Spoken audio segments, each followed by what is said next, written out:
So அந்த வேத சிஸ்டம்லேருந்து அடுத்த யுகாக வரப்போ வந்து புராண கதைகள் வந்தது. புராண கதை ராமாயணா, மகாபாரதா, பல கதைகள் மூலியமாக நமக்கு அது கொடுக்க போகுது. அதில் வந்து பல உண்மைகள் அதுக்குள்ளேயே டீப்பாக இருக்குது.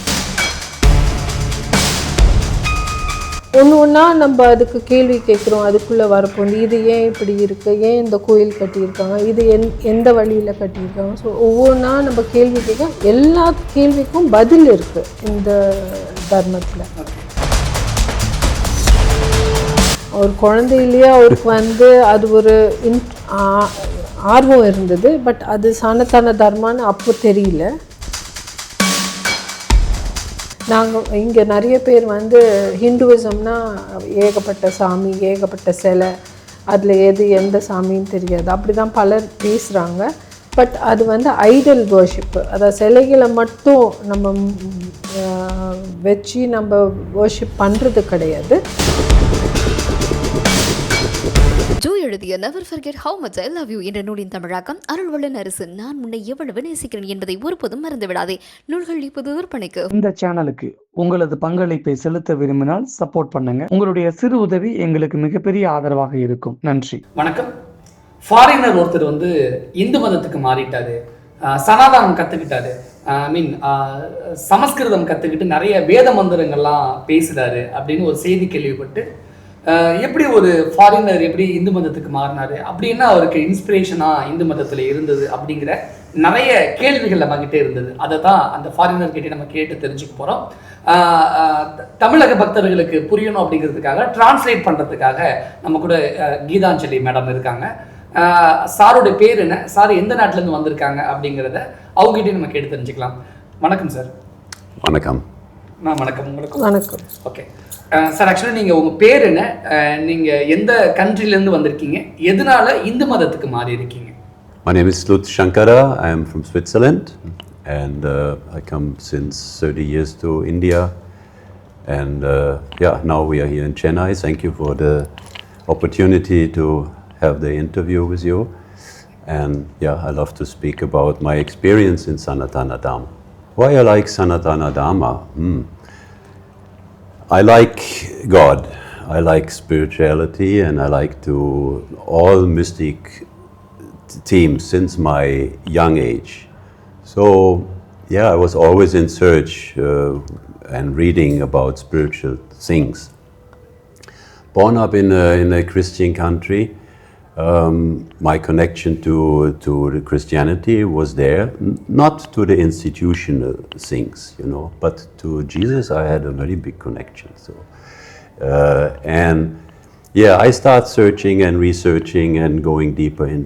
There's a lot of mystics, a lot of what we call enlightened beings throughout the centuries, and even in this century.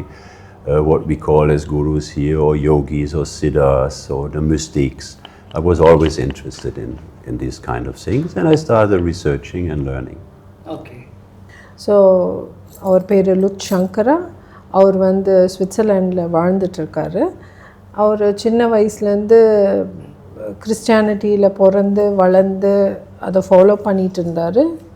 இயேசுநாதர்கிட்ட அவருக்கு ஒரு நல்ல ஈடுபாடு இருந்தது. பட் அது ஒரு ஒரு இன்ஸ்டிடியூஷனலாக இல்லாமல் அந்த அவரோட வேதங்களில் வரக்கூடிய உண்மையான உண்மைகளை வந்து ஃபாலோ பண்ணார்.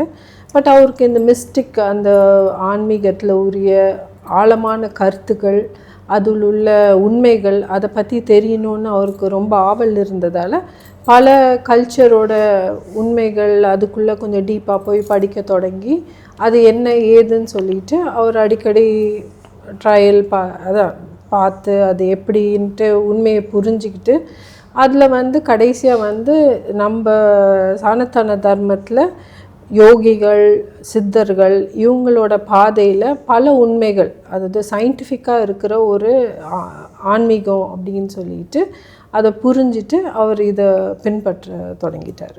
சூப்பர். உலகம் முழுக்க கிறிஸ்டின்ஸ் தான் அதிகமாக இருக்கிறாங்க. எல்லா மதங்களும் அன்பை தான் போதிக்குது. ஆனால் எந்த வகையில் எந்த விஷயம் உங்களை இந்து மதத்துக்கு தழுவுவதற்கு காரணமாக இருந்தது, பர்டிகுலர் ரீசன், பர்டிகுலர் இந்த ஒரு விஷயம் என்னை இந்து மதத்துக்கு நான் மாறுவதற்கு காரணமாக இருந்தது அப்படின்னு ஒரே ஒரு காரணத்தை சொல்லிட முடியுமா? That's a good question. So,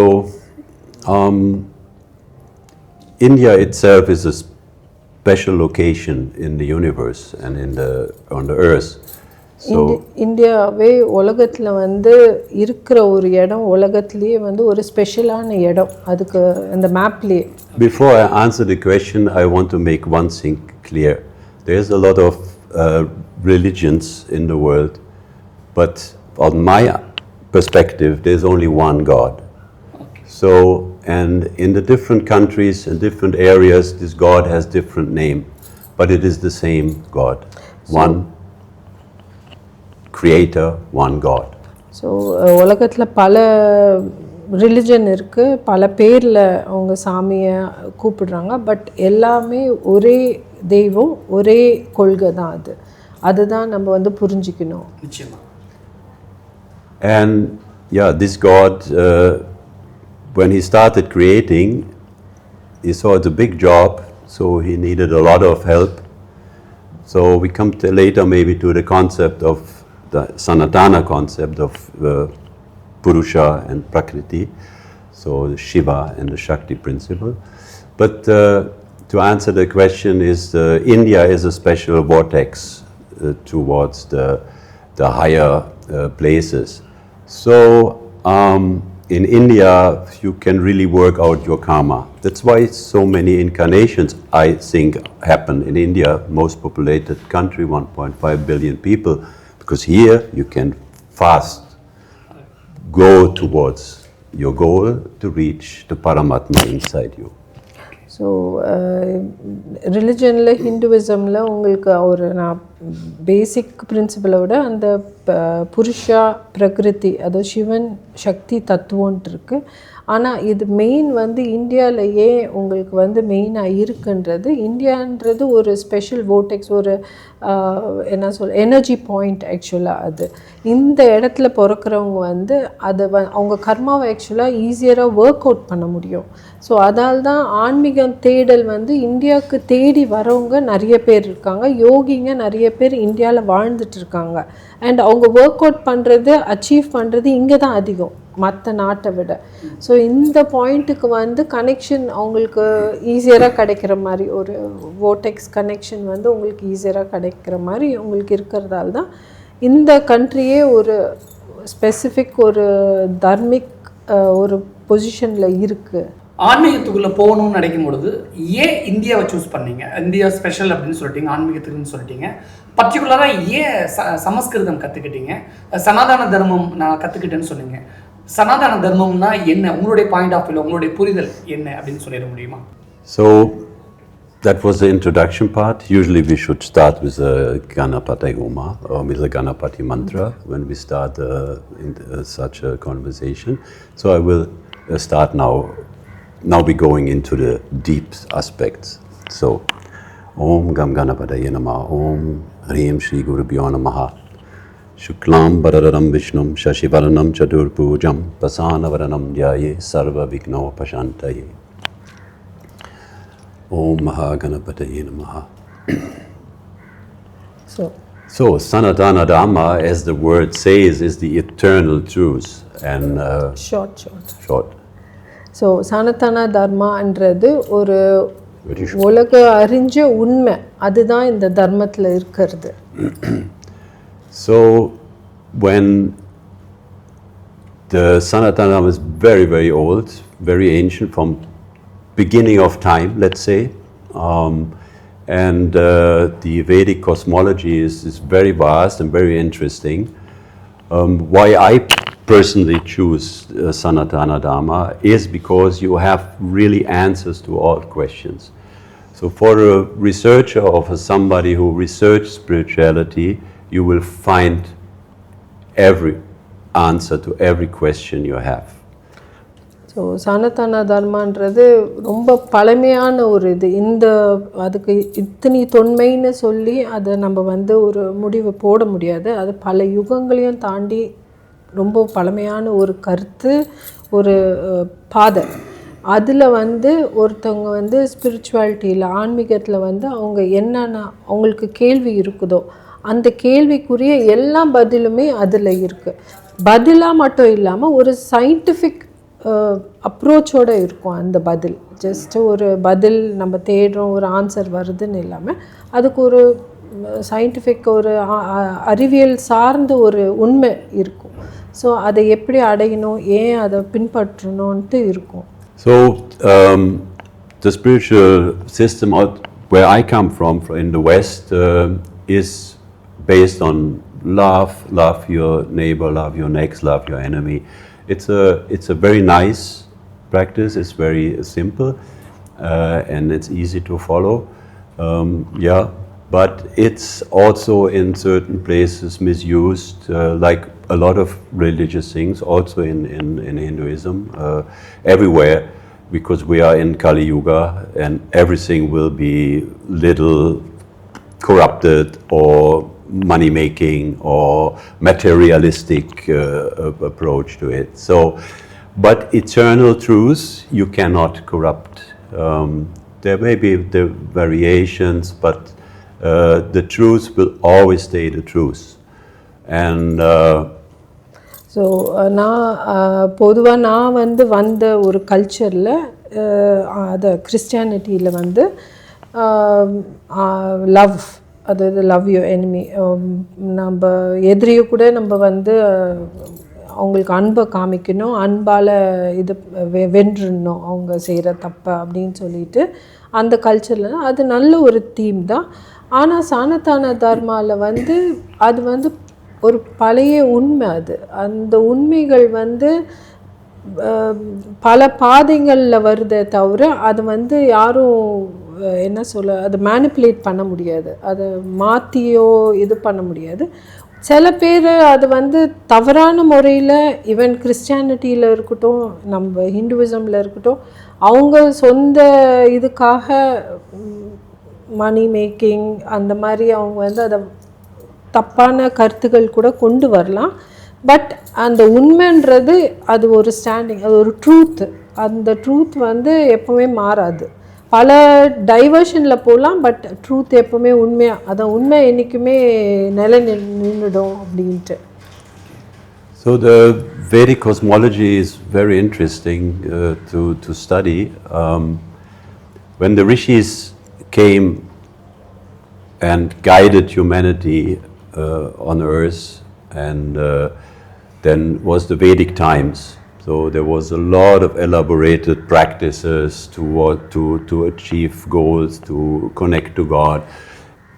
Very long mantras, long things. So the brain capacity of humanity was much bigger. They could grasp a lot of things. And then the time changed into other yugas, Dwapara Yuga, Treta Yuga, and now Kali Yuga. So அதாவது சத்தியுகத்தில் வந்து ரிஷிகள் இருந்தாங்க. அவங்க ரிஷிகள் வந்து அதை சப்த ரிஷின்னு நம்ம சொல்கிறோம். அது மட்டும் இல்லாமல் பல ரிஷிகள் அவங்க டிசெண்டன்ஸ்லாம் வர்றது. அந்த ரிஷிகள் வந்து அவங்க கொடுத்துருக்காங்க மந்த்ராஸு, ஸ்தோத்திரம், அதெல்லாம் ரொம்ப பவர்ஃபுல், ரொம்ப எலாபரேட், ரொம்ப நீட்டமாக இருக்கும். அந்த காலத்தில் இருக்க மக்களுக்கு டைவர்ஷன் கிடையாது. ஸோ அவங்களுக்கு 8 hours தான் ஒர்க்கு அந்த மாதிரியெல்லாம் இல்லாமல் இருந்ததால் ஐக்யூ ஃபோக்கஸ் பண்ணி அந்த ஐக்யூவில் வந்து அவங்க வந்து அந்த மந்த்ராஸ் எல்லாம் ஜபம்லாம் பண்ணாங்க. பட் போக போக திரேத யுகா, துவாரபா யுகா, இப்போ கலியுகாவில் வந்து டைம் ஃபேக்டர் கம்மியாகிடுச்சு, மைண்டு டைவர்ஷன் அதிகமாக இருக்குது, ஸ்ட்ரெஸ் ஃபேக்டர் அதிகமாக இருக்கப்போ வந்து மக்களால் அதிகம் அந்த வேதத்துலேயோ அந்த மந்த்ராஸ்லேயோ ஃபுல்லாக அவ்வளோ எலாபரேட்டாக அவங்களால கான்சென்ட்ரேட் பண்ண முடியல, எல்லாராலையும் சொல்ல முடியல. ஸோ அப்படின்ற பட்சத்தில் அதுக்கும் அவங்க ரிஷிகள் என்ன கொடுத்துருக்காங்க. Okay.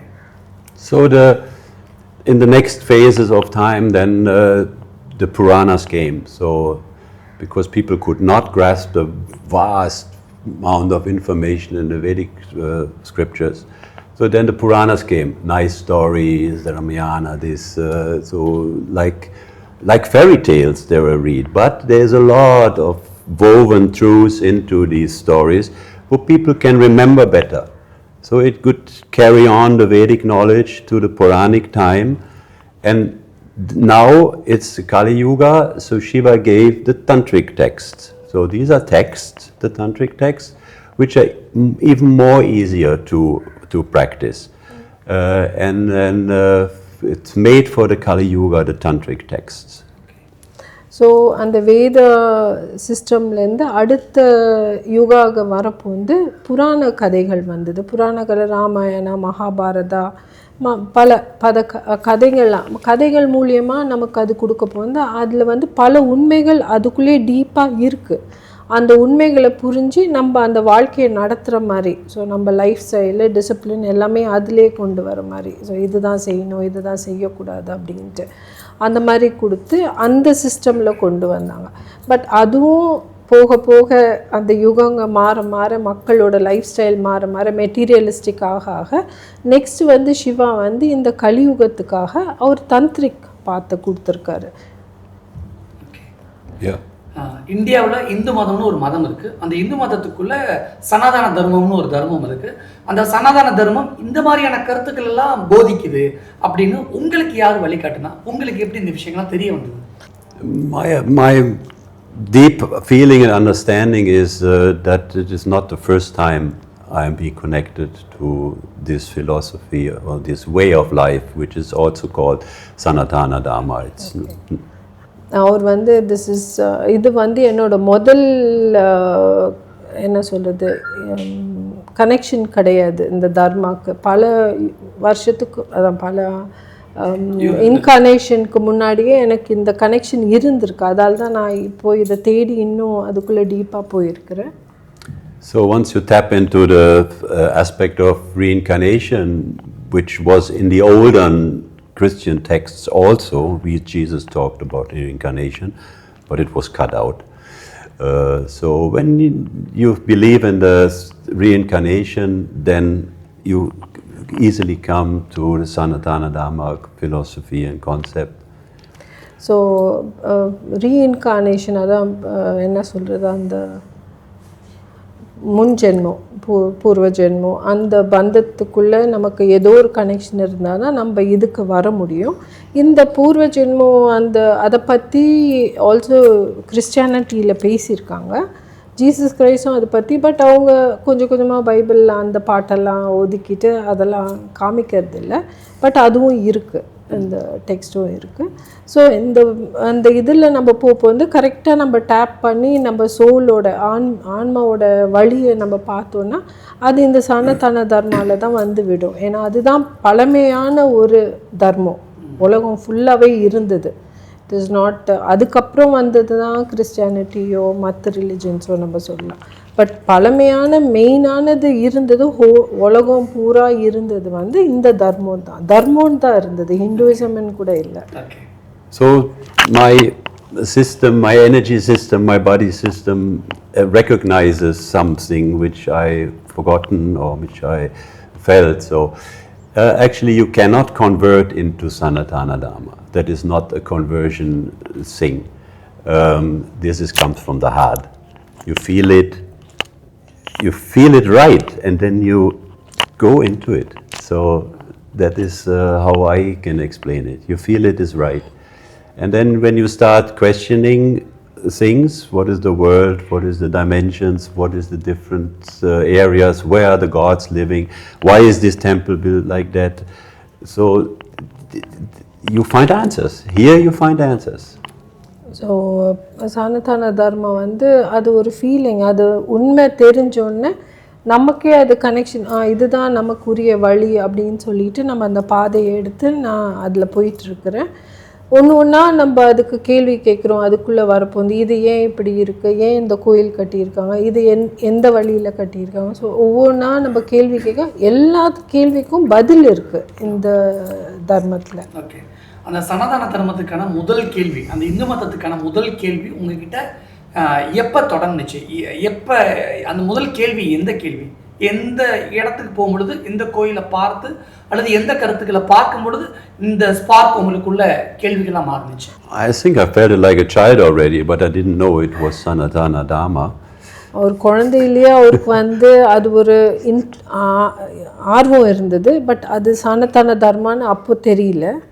Then comes a time where you see certain inspiration, like a video or that VHS cassette that time. So, and it inspires you. Suddenly you remember something, or you see something which you say, oh, that I want to learn more about. Why is this holy person holy? So what is the difference? He has ears, he has eyes. Why is he different? So போக போக சில விஷயங்க இப்போ நம்ம வீடியோவில் அந்த காலத்தில் வீடியோவில் அப்படி பார்க்க போது இந்த இது வந்து எனக்கு எங்கேயோ தெரிஞ்ச மாதிரி இருக்குது, அவங்க சொல்கிறதே எனக்கு பழகின மாதிரி இருக்குன்னு ஒரு ஃபீலிங்கு. அதில் வந்து ஏன் அவங்களும் நம்மள மாதிரி மனுஷன் தானே, ஆனால் அவங்க ஏன் தனிப்பட்ட முறையில் ஒரு யோகியாவோ ஒரு சன்னியாசியாவோ இருக்கிறாங்க, அவங்க ஏன் அந்த இதில் போனாங்க அப்படின்னு சொல்லிட்டு அந்த கேள்விகள் எனக்குள்ளே வந்தது. So then you start learning about the different sampradayas which are there, what are they representing. You learn about, when you visit the temples, the different idols. Why is this idol have a peacock? Why is this idol have a lion? You know, my interest in architecture came then, and especially in temple architecture, why it is designed like that. So it's not all why in question. But this is important, because Sanatana Dharma, most thing is self-inquiry. You inquire yourself and you inquire the world. So what is the reason why I'm here, what I'm doing here? So in studying this, I came to know then to a certain sampradaya, like the Dattatreya sampradaya, which attracts me a lot. So that was something, oh, who is that Dattatreya? Who is the incarnations of Dattatreya? So this is my way, and who are the 9 naths? What are they teaching? Maybe it's important to say, because a lot of other belief systems think we are idol worshippers. We don't worship idols. We worship the ideal behind the idol. So what is that idol represent? What is that story? What is he representing? What way of life is he approaching? What has he brought to earth? What information? This we will try to learn. Not the stone. You know, it's what is the teaching.